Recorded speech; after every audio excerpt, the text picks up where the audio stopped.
13 июл президенти ҷумҳурии Тоҷикистон пешвои миллат муҳтарам Эмомалӣ Раҳмон дар минтақаи саноатии шаҳри Бӯстон корхонаи истеҳсоли газоблоки ҷамъияти дорои масъулияти маҳдуди хишти муосири алосифатро мавриди баҳрабардорӣ қарор доданд.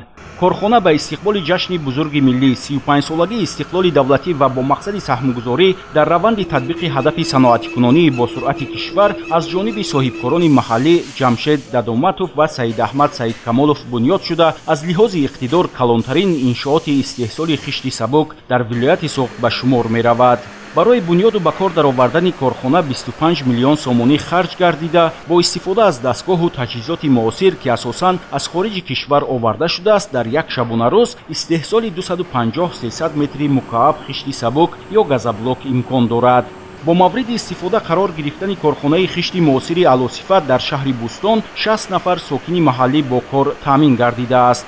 барои истеҳсоли хишти сабук реги кварцӣ, симент, гач аз дохил ва дигар намуди ашёи хом аз хориҷи кишвар ба корхона дастрас мегардад. раванди истеҳсолот 5 марҳиларо дар бар мегирад, аз ҷумла омода кардани гел, қолаббандӣ, буғмонӣ дар ҳарорати 200 дараҷа ва бандубасти маҳсулоти тайёр тариқи дастгоҳу таҷҳизоти муосир ба таври автоматӣ амалӣ шуда, кори дастӣ кам ба назар мерасад.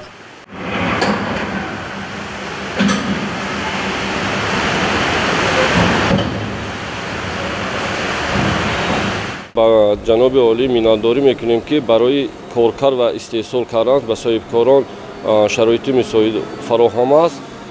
корхонае ки мо ҳозир ташкил намедем дар вилояти Суғд калонтарин корхона мебошад. маҳсулоти истеҳсолкардаи мо ки газоблок мебошад, хеле ба сифати баланд тайёр шуда истодааст ва талабот ба ин маҳсулоти истеҳсолкардаи мо хеле калон мебошад. дар корхона ба кормандон шароити мусоид фароҳам оварда шудааст. онҳо технологияи муосирро худашон идора мекунанд. ҳоло дар асоси талабот хишти сабук бо дарозии 60, паҳноии 20 ва баландии 30 сантиметр истеҳсол карда мешавад ва бо дархосту фармоиши харидорон омода кардани ин намуди масолеҳи сохтумонӣ бо шаклу андозаҳои дигар низ имкон дорад. бино ба арзёбии мутахассисони соҳаи сохтумон, хиште ки дар ин корхона истеҳсол мешавад ба гармию сардӣ тобовар буда, масолеҳи ивазкунандаи воридот ба ҳисоб меравад. сарвари давлат муҳтарам Эмомалӣ Раҳмон иқдоми соҳибкорони ватаниро барои бунёди чунин иншооти муҳташами саноатӣ муҳим арзёбӣ карда, ба масъулон супориш доданд, ки бештар ба сифати маҳсулот таваҷҷӯҳ зоҳир намоянд.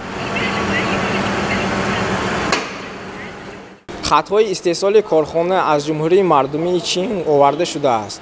бартарии ин технология дар он аст, ки дehхона тариқи ангиш фаъолият менамояд, яъне дар ин корхона дар раванди истеҳсолот қувваи барқ камтар сарф мегардад.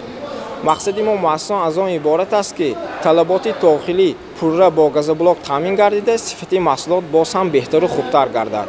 дар оянда нақша дорем, ки содироти газоблокро ба кишварҳои минтақа ба роҳ монем.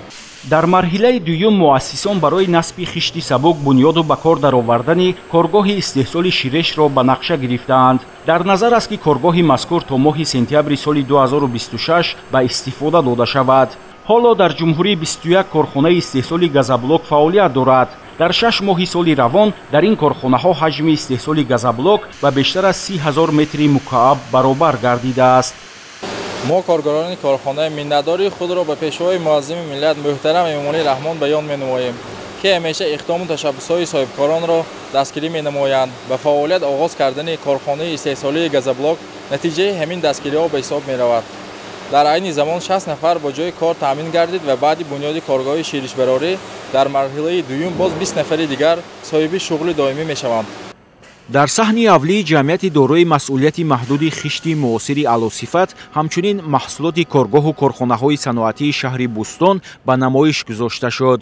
ҳоло дар шаҳр 60 коргоҳу корхонаи саноатӣ ба истеҳсоли орд, равғани растанӣ, консерваи меваю сабзавот, рехтаи пӯлодӣ, шифр, қубурҳои металлӣ, азбестию пластикӣ, профилҳои гуногун, арматура, халтаҳои полипропиленӣ, полиэтиленӣ, коғазӣ, мех, сангҳои ороишӣ, рангҳои сохтумонӣ, пойафзол, маснуоти заргарӣ ва дигар намуди молу маҳсулот машғул мебошанд.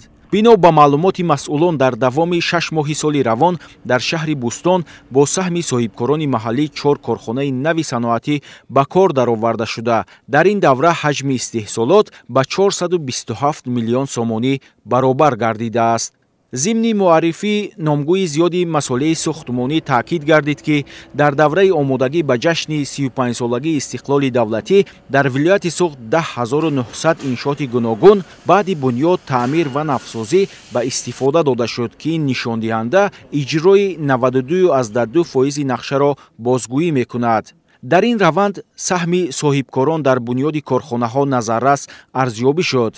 تنها در دوام 6 ماه سال روان در ولایت 84 کارگاه و کارخانه صنعتی به استفاده داده شده است.